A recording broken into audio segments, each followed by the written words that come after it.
Thank you for listening to my talk. And today I want to talk about how to enable software resilience in GPGPU applications using partial thread protection. GPU, graphics processing units, they're commonly deployed for supercomputing, for deep learning, and also in self-driving cars. GPUs are prone to soft errors. High-energy radioactive particles, like cosmic rays, can cause bit flips. These bit flips are commonly observed, and they have huge impact on long-running applications. With the soft errors, we can still get correct output. That's the masked output. And also we can get crashes and hangs, which are very easy to detect. But also we can get silent data corruption, SDC outputs. These SDC outputs are incorrect outputs, but the application finishes without any error. So SDC gives us an illusion of correct output. This is very dangerous. And we are interested in the percentage of these different outputs or the probability of these things happening. Because if there's more SDCs, then my program is more dangerous. So in this paper, we will focus on how to avoid SDC outputs.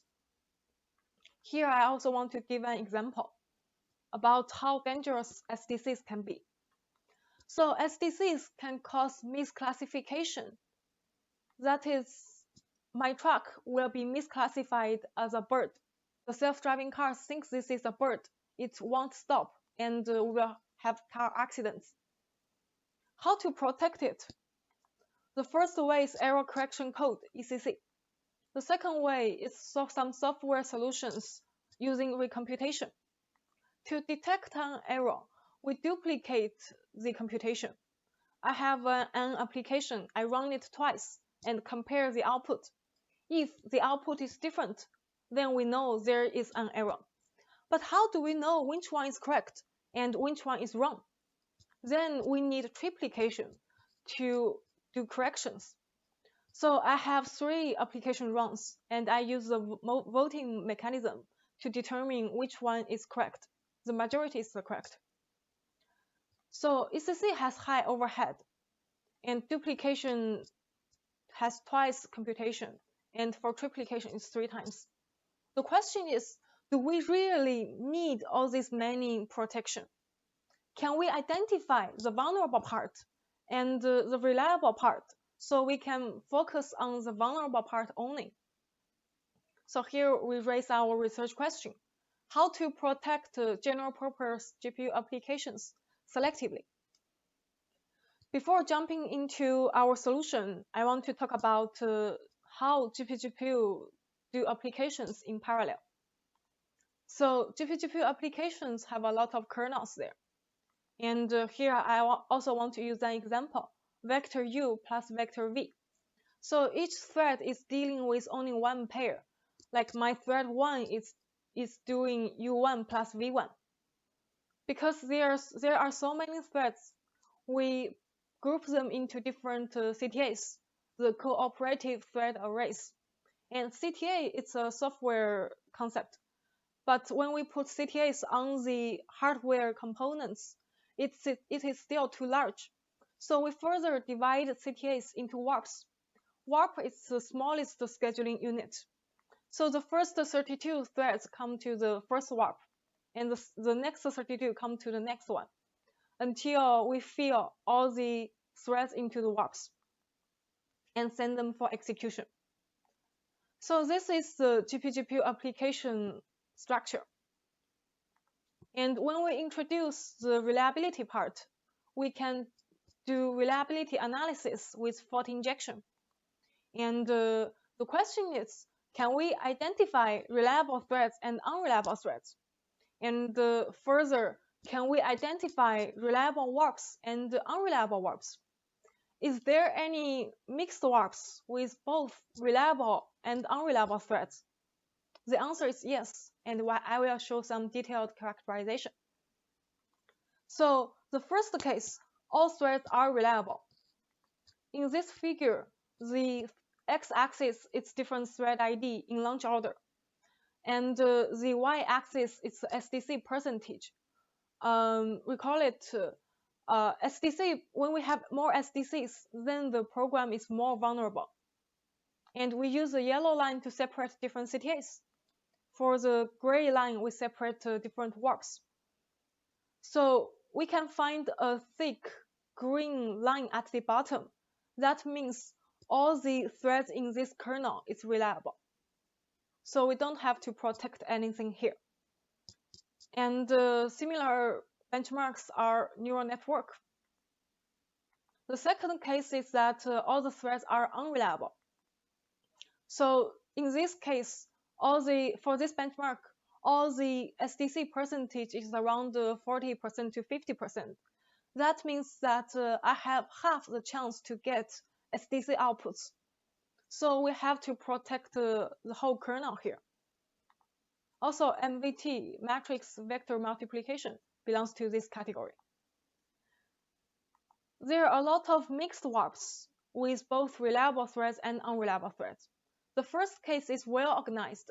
See this benchmark, the Gaussian.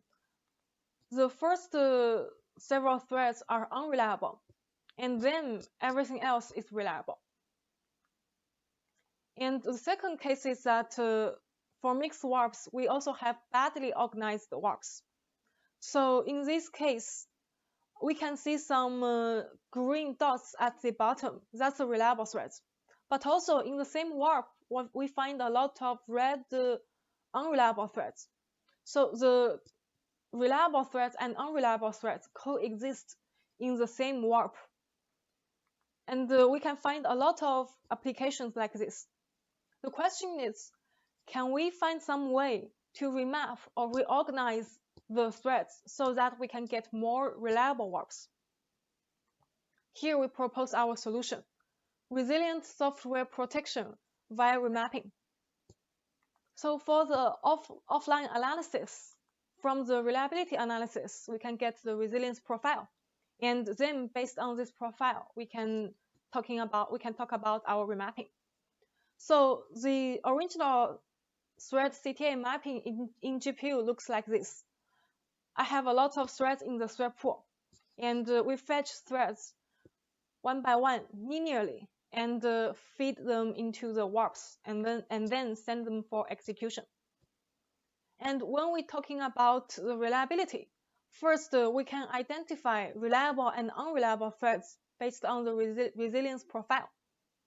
And then we fetch all the reliable threads, put them together. And then we fetch all the unreliable threads, put them together into the same warp, so that we separate the reliable threads and unreliable threads. With the remapping logic, we can get the resilience-aware thread order. Then it's time for online protection. We do remapping based on this thread order, and then we execute under protection. That is, we duplicate for error detection and triplicate for error correction. Okay, evaluation part. First, I want to show how the threads look like after remapping.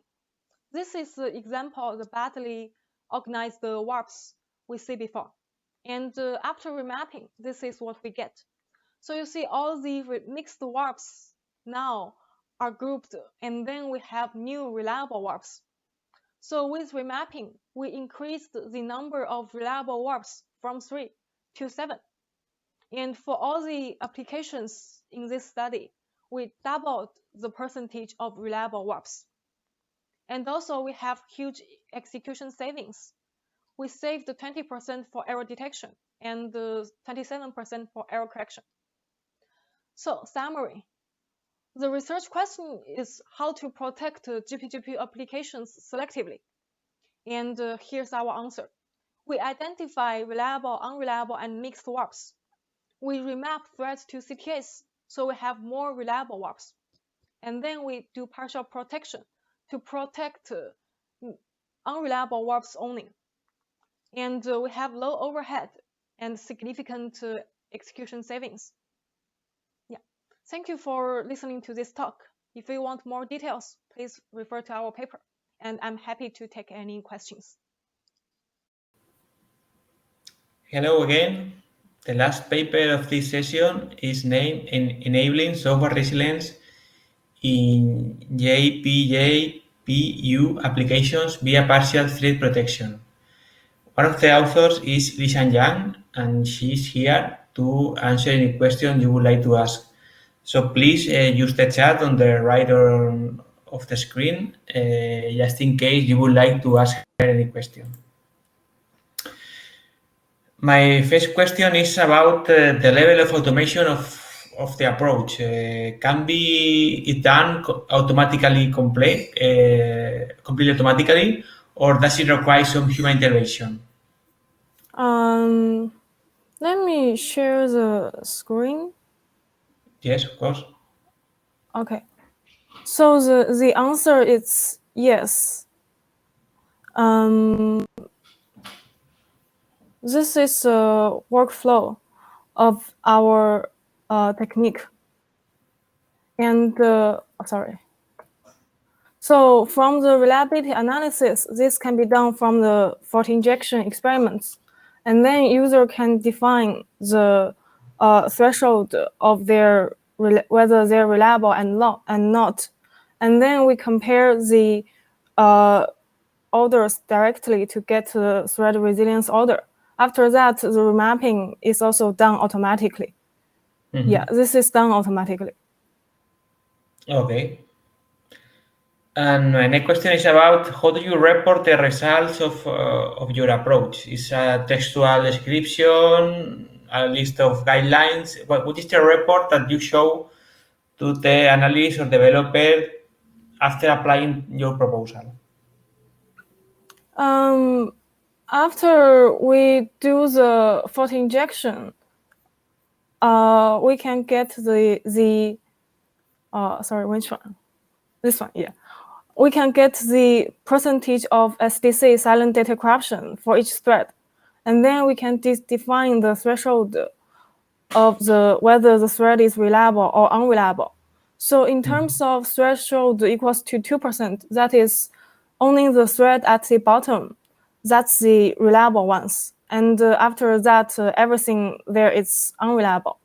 And we protect only the warps with the red part. And the green part, the reliable part, is free of protection. So the reliability coverage is 98%. And in this paper, we use 5% reliability. That means we define the threshold as 5%. That means the reliability coverage is 95%. Okay. Yeah. My next question is about conceptual modeling. It means about how to represent through models any aspect of the system. So my question is, in what sense these results or the entire approach is suitable from a conceptual modeling perspective? I mean, you can include some models in this process to represent any feature of the system, for example, the results of the graphics or something like that, or it's not possible for your approach? You mean including more types of applications? Yes. This approach is generic for any applications, including like so. For here, we have the Jamie int. This one is a video. This one is used for video gaming. And the Laplacian mean filter to the convolution, this kind of thing, are used for machine learning and also other things. And also Gaussian is widely used for scientific computing. And also hotspot is used to calculate the temperature inside the chip for each element. And so, there are differences, no, between one and another. What are the reasons, or what do you think that there is the reasons for this difference? This is because the application structure. So the threads are generally GPU are single instruction multi-threading, or multi-data. So basically all the threads are executing the same thing. But because of the application structure, like for 2D convolution, it is two-dimensional. The input is two-dimensional, and each thread is dealing with one element inside that matrix.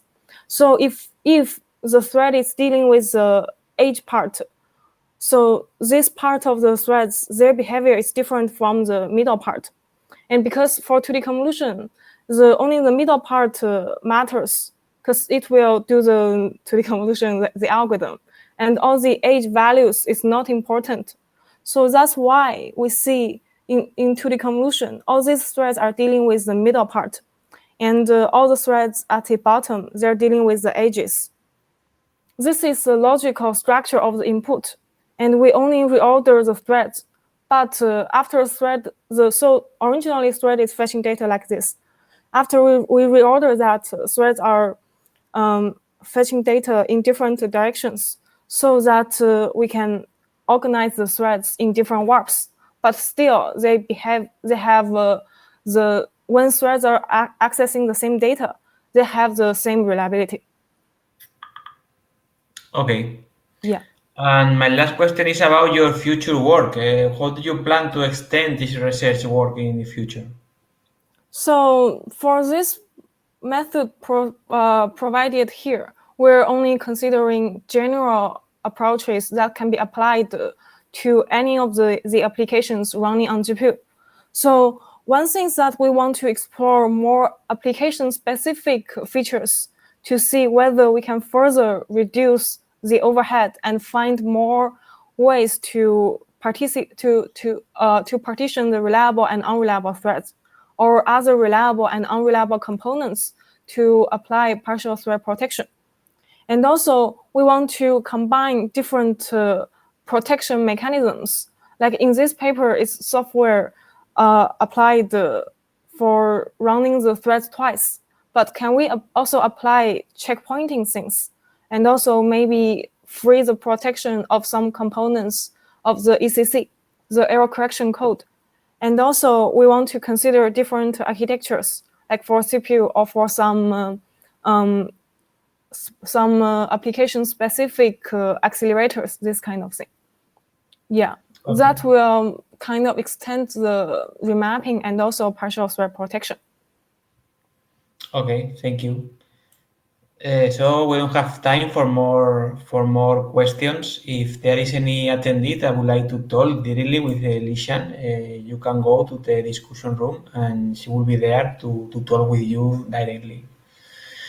Okay, so Lishan, receive a virtual clap from all the attendees. Very nice work. Thank you. I hope you have enjoyed this session. This is the last paper, so the session is over. So the next session is the closing session. So I hope to see you there. So bye bye to everyone. Yeah, bye bye. Thank you.